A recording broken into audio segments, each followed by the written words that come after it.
Hello, everyone, and welcome to the Monday Manifest. You might notice things are a little bit different. I was trying a different format this time. Also, I'm currently dog sitting for a friend.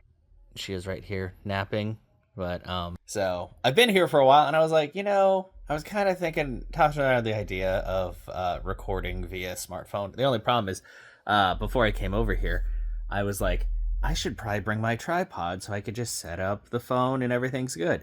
I didn't do that. So you're just gonna have to deal with me holding my phone, and hopefully my arm doesn't get too tired. I can always switch arms, I guess.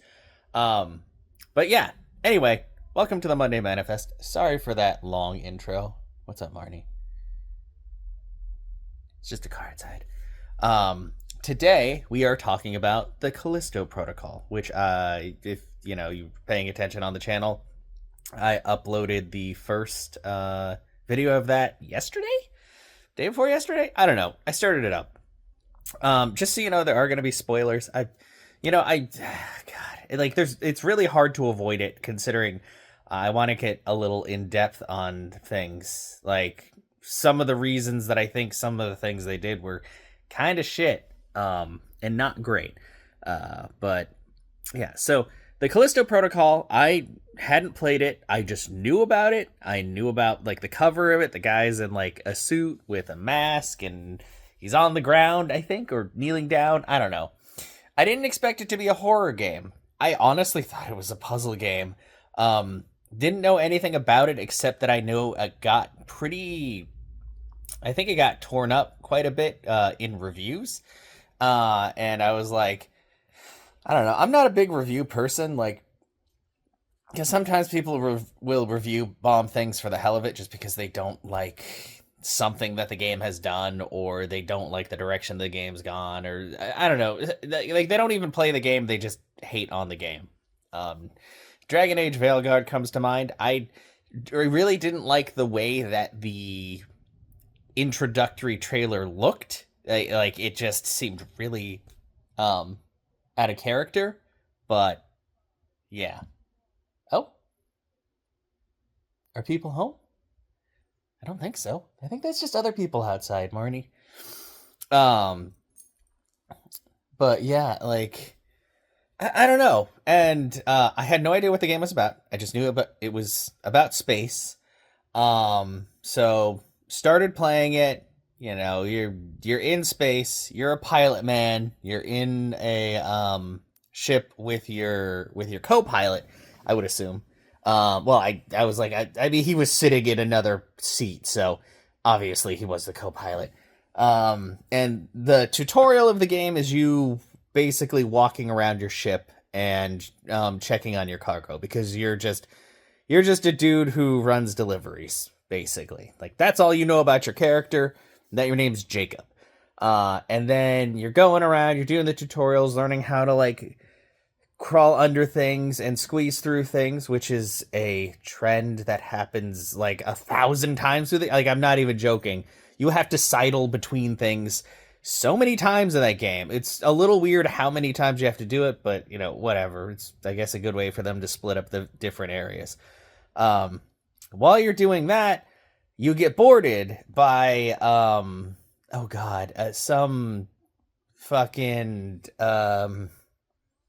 oh god, they're like a, I don't even know if they're bandits or anything like that. I just know that they're like not good people.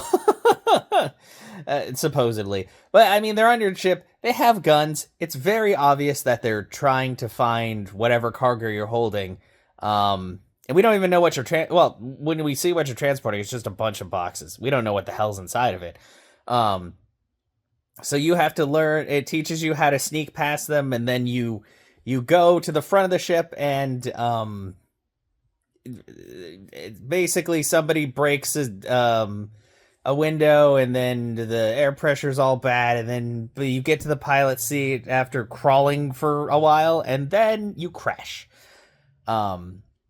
And you've crashed on Callisto, a moon, and it turns out that it's a prison planet, and for some reason the warden, well, you technically weren't cleared to land there, so you get taken to prison, and they implant a chip in the back of your neck, and it's like, oh no, this is very painful, and he screams, and then You learn how to use the healing item in the game because they use it to bring them back to. This is a lot of story, but whatever.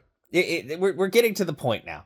Okay, so basically, the plot of the game is after all this happens, you are in this prison, and when you get down to the prison, at first everything's fine, and then you wake up, you have a hallucination, and then you wake up again because it was like Inception type shit. I don't know. And they shaved your head because you're a prisoner. And the plot of the game from then on is to escape the prison. That's like your MO. You meet some guy named Elias, and he gives you a shiv that you use throughout the entire game to like open up power boxes, to cut wires, to or I guess control boxes of doors so you can open the doors. And it's also the thing you use to backstab enemies. All of the enemies in the game, I mean, aside from the tutorial fight where you're just fighting two inmates, are mutated creatures. And this is where it really starts getting a lot more of the similarities with Dead Space, because I think that's one of the big things that people had against it, is they were like, isn't this just Dead Space, but with a different guy? And I was like, I don't know, probably not. It's very heavily influenced by Dead Space. Like, I mean, you're in your prison uniform most of the game, and when you finally get armor, or like a spacesuit, it doesn't have the cool, like, indicator down the spine to show how much health you have. Your health is shown, you basically have like a barcode that's projected out of the back of the thing that was implanted in your in the back of your neck, and as you take damage, the meter goes down and changes from green to yellow to red, that whole thing. So similar to how when in Dead Space, if you get hurt, that meter goes down. The monsters are also mutated creatures that were mutated by some unknown means. The Warden is also a part of some weird space-wide cult, which kind of is similar to there's a lot of similarities, but the game is still very, like, Dead Space is more focused on the gunplay. Like, melee attacks are literally just for, like, getting items out of things. That is another thing that is very similar, is that you do have to stomp the enemies after you kill them or hit them to knock items out of them. And I'm like, well, I mean, that's not technically just a Dead Space thing. Anybody could do that.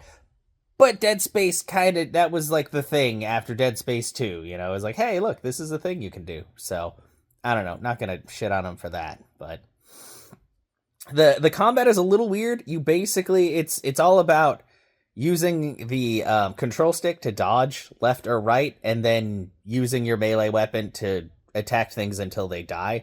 They do technically have a mode. I mean, you get guns too, but they do technically have a mode called Dismemberment Mode, where you do bonus damage by cutting off the limbs. And I'm just like, okay, I'm just gonna assume that's an homage, because obviously that's a Dead Space thing too. There's a lot of things, and then like in Dead Space, there's the grabby tentacles that you have to shoot the little yellow weak point on in order to not get sucked in.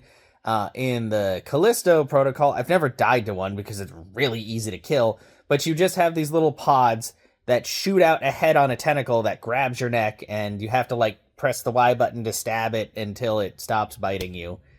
And you can kill them before they even see you, but like 9 times out of 10, you won't see them because it's so fucking dark anyway. You're just gonna get grabbed and lose a little bit of health, but stab them anyway. And there's a section in the game where you run into like 5 of those in a row, and I'm just like, okay, this is kind of annoying. This is a little much, guys. And I will say the encounters with the enemies in the Callisto Protocol can be annoying. Granted, I played it on the lowest difficulty, and even then, like, later on, you're fighting like a horde of things, and you get bullets, but you don't really get a whole lot of them. And even with the gun like completely maxed out, you're better off just like using the melee to get a lot of damage in. Whereas in Dead Space, like I said, it's pretty much all about the gunplay, and it's just like being tactical, cutting off the body parts because that does massive damage to them until they're dead, and stomping on them. Yeah. So definitely some encounters were a little annoying because it definitely wanted you to do more gunplay, but also bullets are like very, well, I say they're very like hard to find. By end game, you have too many. That is one of the things that really sucks about the Callisto Protocol. You only have two different sizes of inventory space. When you're in your prison uniform for the first time, if you do a New Game Plus, you have the maximum inventory, but you have 6 inventory spaces, and that includes healing items, bullets, like items for selling. So your inventory fills up really fast, and there is no way to upgrade your inventory like through the shop or anything. Like if you remember in Dead Space, you upgraded your inventory by like upgrading the suit and stuff like that. So you kind of gradually got more space. In the Callisto Protocol, you have 6 inventory slots until a very specific part of the game when you get the actual suit, and then that just doubles your inventory. And let me tell you, having 12 inventory slots is way better than only having 6, especially since another major flaw I find with the Callisto Protocol is you cannot sell guns. You can't. The only thing you can sell are bullets, the healing items, or other miscellaneous like items purely for selling that you get from killing certain enemies. And I would love if you could sell at least one of them, because you get 3 guns. You technically only get 2 guns through the story, but the second gun isn't really as good as the first craft gun you can make. But you can't sell it. You just can't sell the gun. It's just in your inventory, and because it's in your inventory, you get bullets for it instead of, being able to free up an inventory space. So having 3 different guns with 3 different types of bullets kind of fills up your inventory fast when you start picking up a lot. It's not the worst thing ever, but it would be really cool if you could sell guns. Like, you could try it out and be like, I don't like this, let's sell it, instead of it just kind of taking up space. But anyway, yeah, there's a lot of similarities with things. I will say they don't have the zero gravity parts that Dead Space has, which is probably good because those parts are hard, especially the parts that are in space where everything's muffled, so it's really hard to tell when you're being attacked. But at the same time, that is one of the things that adds to the atmosphere of Dead Space, so it just works. I mean, it adds to the anxiety. That's another thing I have to say. I mean, granted, I usually don't like, and this isn't just like machismo or whatever. I don't generally get scared during horror games, like most horror games, because I just get annoyed with like the mechanics or other things, or I'm just like, oh, dying to this monster is an annoyance more than anything else. The Callisto Protocol definitely was one of the least scary horror games I'd played, and that's because every time a monster showed up, there was a loud fucking musical refrain that would play until every enemy was dead. And it would usually play a few seconds before the enemy was even on screen. So I just hear it and I'm like, oh, there's a monster nearby. And then I'd see the monster and I'm like, there's the monster. And there were a lot of like jump scares as well. The usual like, oh, I'm going to pry this door open. Oh, guy. Like, I think there was only 2 times where I was kind of startled, and I was like, oh, okay, well, there you go. That's the scariness. And, obviously, the mutated monsters look pretty gross, and they, there are pods you could step on and other things that were nasty, and there was a whole section where you're basically going through a sewer area in shit water, so that was nasty, but, it's just, I don't know. It felt like the death scenes were definitely brutal, but I mean, in a game like that, you kind of expect that, getting cut in half or having your head smashed by something stepping on you, or having like your arm or leg come off when you get exploded, like stuff like that. But it's just kind of par for the course. Nothing too crazy. I mean, if you played Dead Space and then you play this game, you're like, oh, that's not too bad, because some of the deaths in Dead Space are really fucking brutal, especially like the ones more related with the story stuff that happens. But yeah, so you're going through, you're doing all this stuff. Also, the person that tried to hijack your ship that caused you to crash is in that prison as well. I forgot to mention this. When you are getting taken in by the prison, like lieutenant, because the warden's some other guy, he brings in the other girl. The rest of her crew died, but basically she followed you because something happened on Europa, and she traced you shipping stuff around and got really mad and was like, "You did this," and you're like, "I don't know what you're talking about. I just ship stuff." So flash forward, Elias, our British friend, is like, "Hey, I found somebody else who can help us escape. Let's go get him." And then you go to open up the cage, and it's her, and she's like, "I hate you. Thanks for letting me out." "Well, thanks, but no thanks. I'm going to go do my own thing." And you're like, fudge. And then, yeah, everybody kind of goes their separate ways. You meet up with Elias again. You get your suit. You go to like the colony area or habitat area, whatever the hell, because you're basically trying to get to you're trying to get to the hangar so you can get a ship, get off planet. Captain Ferris, or Lieutenant Ferris, whatever. Ferris is the guy who took you in, basically, on Warden's orders, and he's also a little power crazy, that usual stereotypical prison, like, guard man type thing. And he gotta fuck you guys over because he basically spaces you. He doesn't really. You get sucked. He messes stuff up, so you just get like thrown out of the room that you're in, which unfortunately breaks Elias's helmet. It kind of messes yours up, but you manage to like get it back over your face, and everything's fine. But unfortunately, Elias dies. You meet back up with Danny, who is the hijacker person that I said that hates you, and you kind of hate her because of what happened, but also you don't know why the hell she did it. She comes, rips out the little implant in the back of Elias's neck because she needs information, and it's basically like a little computer that hooks up to your brain, so it has all your memories and whatnot.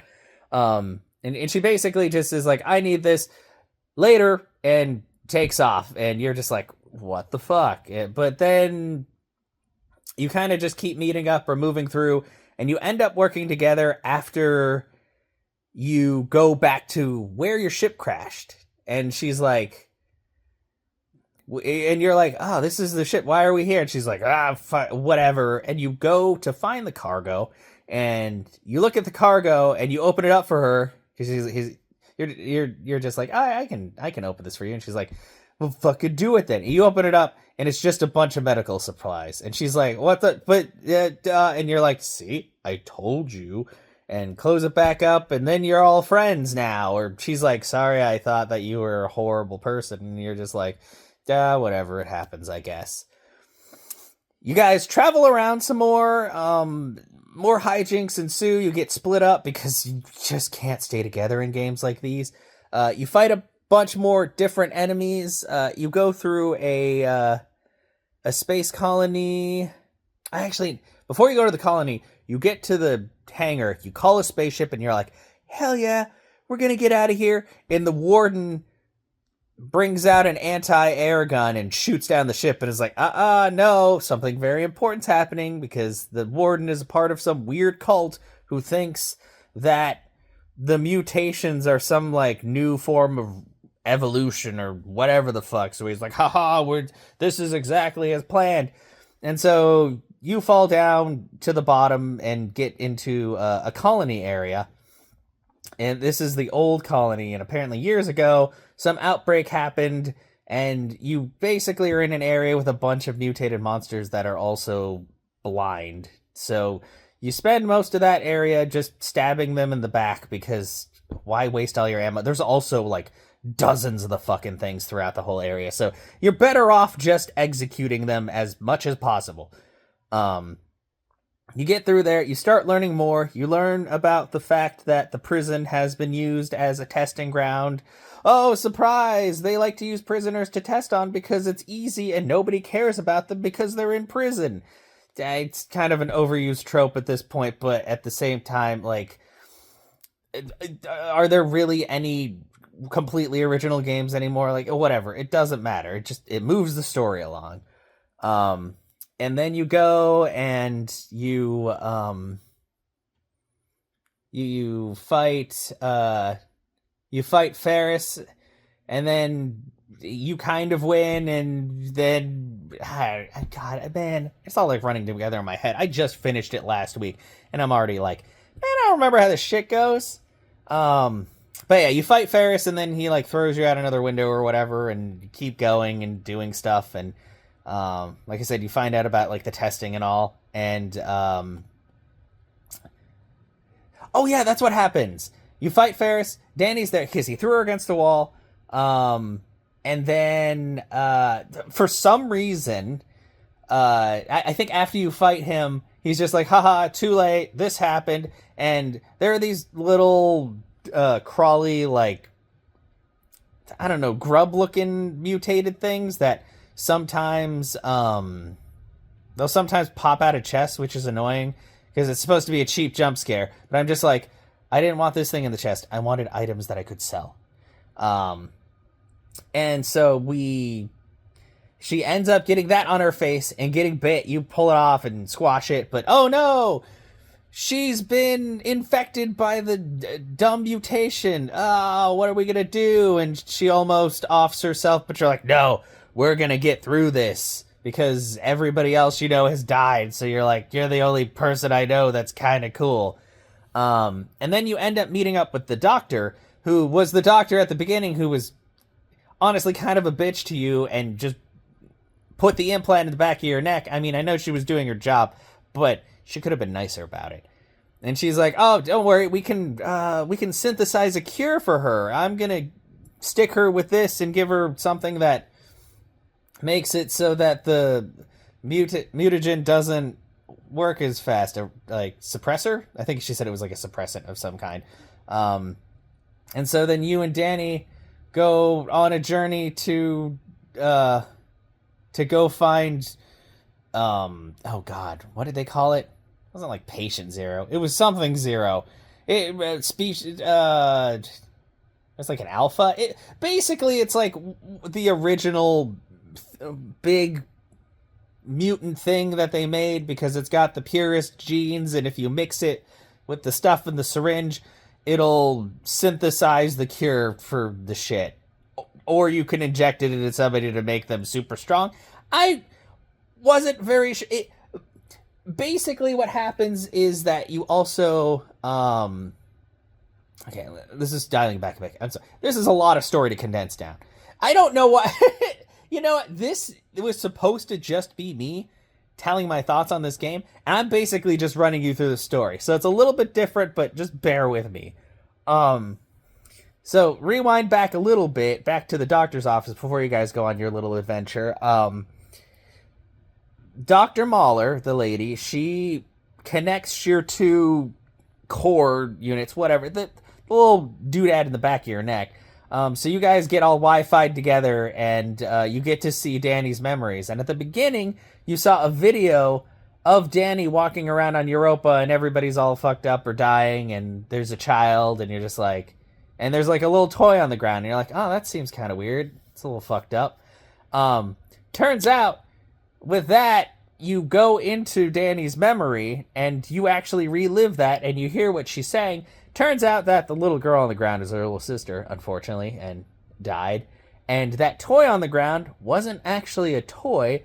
It was a little vial with a little creature inside that they were planning on injecting into people for experiments. And basically, once injected, it turns you into one of the mutant things that's strong and all of that. And at this point, it starts sounding like Resident Evil, because you know the T-virus is the little doodad, and like from 5, where it's like, oh, they put it in the guy and he got all scary and gross, and yeah, like, I don't know, this story is all over the place.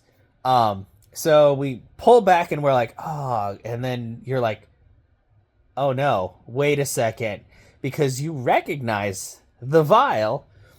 Turns out you go into your own... You remember yourself that you had that cargo, the cargo I talked about earlier. That's it's the medical supplies, like in the boxes, and then you're like feeling around, and you flick another switch to open a secret compartment, and it turns out that those vials were all lined up very neatly in a compartment underneath the medical supplies. So this dude knowingly moved this stuff around. He didn't know what the hell it was, but he was just like, whatever. It's a job. It's cool. I don't care. You know, we're getting paid for this. We're going to get it done. And your partner is like, bro, I don't like this. This sucks. And you're just like, whatever, we're going to do it. And so you're all guilty because you're like, fuck, I should have listened because, whoops, even if I didn't know what it was, I shouldn't have just gone around with it blindly. And yeah, so you basically caused the shit on Europa. You caused the shit at the prison. You caused all kinds of problems. So let's go back to where we're at before. You're going up to synthesize this this cure for Danny, and honestly, like that part of, like, compared to every other part of the game, the final part of the game went by so fast. Like I've like, honestly, the final video when it comes out for the Callisto Protocol is literally 30 minutes long, because that's all it took from like the previous video. And even like watching the little cutscenes and even some of the credits and talking a bit about the game, and I'm just like, man, that ending got rushed. So basically, you go. Captain Ferris is still around because apparently he is like, he's got like the alpha gene or whatever, alpha juice in him, something. So he still is conscious of what he's doing, but he's also just a fucking asshole. And he looks gross and veiny. And then you shoot him a bunch of times, and it's like, oh, this is taking a bit. And then he mutates and gets really big and muscular and gross. And you fight him and shoot him and kill him. And then after you kill him, you stick the needle in his face and suck out the juice to synthesize the cure. And then the warden shows up and he's like, bro, there's an escape pod. If you give me that, I'll let you get out of here. And you're like, no, fuck you. Fuck this place. I'm going to help my friend Danny out. And then you help Danny. And the warden's like, haha, well, should have fucking like gone with me, because I'm going to start the self-destruct sequence. So then the next part of the game is just you running to the freaking escape pod area. Can't remember if you even fight anything. I think you're just running. And Jacob's just like, just run. I'm like, dude, shut up. Like, stop. We know it. We're running. And you and Danny get to the escape pods, and there's only one. And of course, it's not the kind of escape pod. Well, I guess an escape pod is just single. I guess escape, like, shuttle would be multiple. Well, I guess an escape pod could be multiple or one. It's a one-person escape pod. And so Jacob is just like, and this is the redemption arc, because Jacob takes Danny and puts her in that escape pod, and she's like, Jacob, no, and he's like, I deserve this, I'm the problem, and shoots Danny into space. And Danny's all like, well, I knew that, but also you were doing your best to try to fix things, because when they connected brains, she also got his memories, imagine that. So she already knew anyway, and didn't really care. Well, she probably cared, but also was like, well, he genuinely didn't know what it was, even if he did kind of just let it happen. Now, here's the offending part for me. The game could have just ended there, and it would have been fine. I would have been okay with it. I've been like, yeah, you know what? Cool. Like, he went through all this to try to escape, but then figured out he did something bad, fixed it, shot this girl into space to go, like, tell the world about what happened and all that. You know, and it could have just kind of followed Danny more afterwards. No, what the game decided to fucking do right afterwards was have Dr. Mahler message or talk with fucking Jacob and be like, hey, there's a way we can escape. I think there might be a way that we can escape. And then it fucking cuts to credits. And guess fucking what?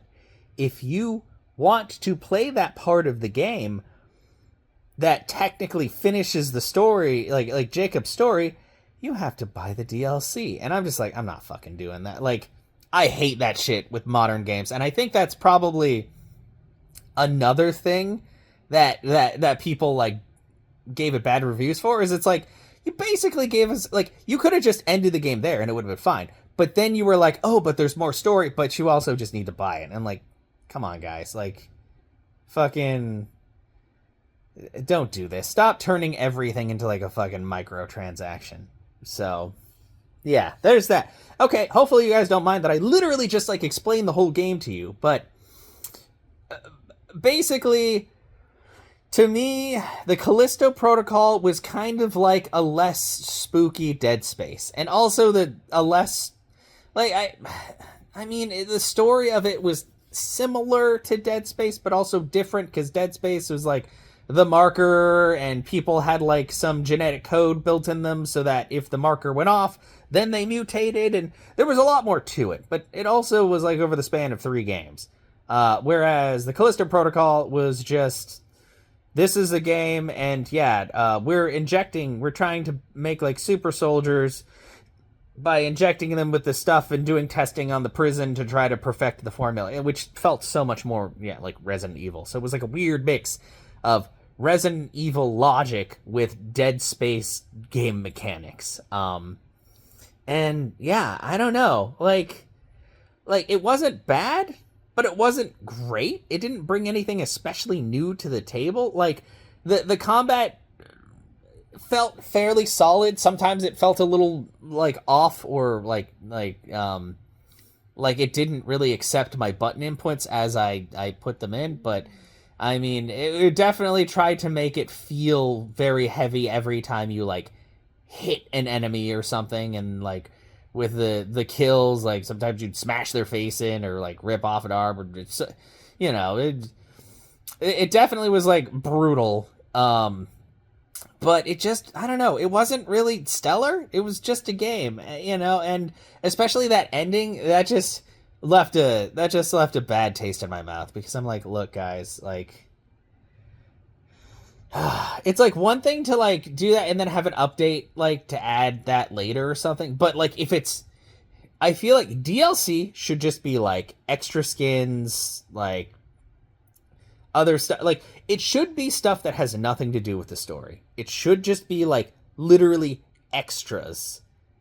Like, if you have a game that's not finished and you release it for full price and then you charge more to finish the game, that's real shit. So, yeah, that's really my opinion on it. It was okay, but made worse by that specifically. And like, overall, it wasn't even a very good horror game to me. Like, things were more gross than horrifying. I mean, there are probably other people who would be like, no, that was legitimately scary. But like, everybody reacts differently to these things, or to like the jump scares and stuff like that, or to really loud violin music playing every time an enemy is anywhere near you. Like, I'm happy I went through it and that I beat it, you know, and experienced it, because I'm like, okay, I see, like, I can see where like the praise for the game and the hate for the game come from. Like, I don't think it deserved as much hate as it got, but it definitely, like, I can see where they fumbled some stuff, or there were certain aspects of it where you're like, this is just like a little too similar to other things that came out. I mean, the game itself looked really good. Like, most of the people who commented on it were like, it looks great. And I'm like, I mean, looks are good too, but your game also needs to like be just, you know, a good game functionally and everything like that. And there were definitely some times where things just didn't quite work the way I would have liked them to. But I mean, I made it through. Like I said, I ran through it in minimum security, because I didn't know. I literally thought that the security meant like the amount of security robots, because there were security robots in the prison, but you only ever run into like 3 of them that actually can hurt you. So it's kind of weird that there weren't more, but just like increasing the difficulty just does the usual. They get more health, they do more damage, all that. If you want to play through the game, it's on Xbox Game Pass. I would suggest the first time you go through playing it in minimum security, just because like the encounters are, it's not especially hard, but later on it can get rough when there's literally dozens of enemies for you to kill, and if they all have a lot of health, you can get overwhelmed really quickly if like the game decides that you're not actually dodging when you say you're dodging or other things. Yeah, so that's it. Oh boy, that's my thoughts on the Callisto Protocol. Like, it's kind of a middling game, honestly. You know, and there I think there's like a multiplayer aspect or other things you can do in it, but like, it's definitely not a game that I felt the need to play through more than once. Like Dead Space, you know, I've played through all except for the third one multiple times. Mostly because the third one is kind of lackluster, like especially in the horror department. But I am planning on playing that with Zunder at some point, just because I've never played it like actual co-op, so that might actually be fun. But yeah, thank you all for being here and hanging out. I know this one's a little bit different, but hopefully that's okay with you guys. The thing that I was really worried about is just audio, because obviously I'm recording this on a phone, and most phones have decent microphones, but obviously, if possible, I'd rather be on my XLR at home because, you know, the quality's generally better. But yeah, so if you played the Callisto Protocol, give me your thoughts. Or like I said, if you have Game Pass, it is on there. Be warned, it's like 100 gigabytes, like every other modern game. But if you want to try out a horror game that is Dead Space-ish, but not Dead Space, then try it out. I mean, maybe you'll enjoy the story and stuff more than I did. Like, the story was definitely interesting, but it didn't feel like the most compelling or like most groundbreaking thing ever. But, you know, it's a game about trying to survive in space while horrible mutant things are trying to kill you, and there's a weird culty man. So, you know, take it as you will. Anyway, thank you so much for being here. You guys are amazing, and I hope that you have a fantastic Monday. Until next time.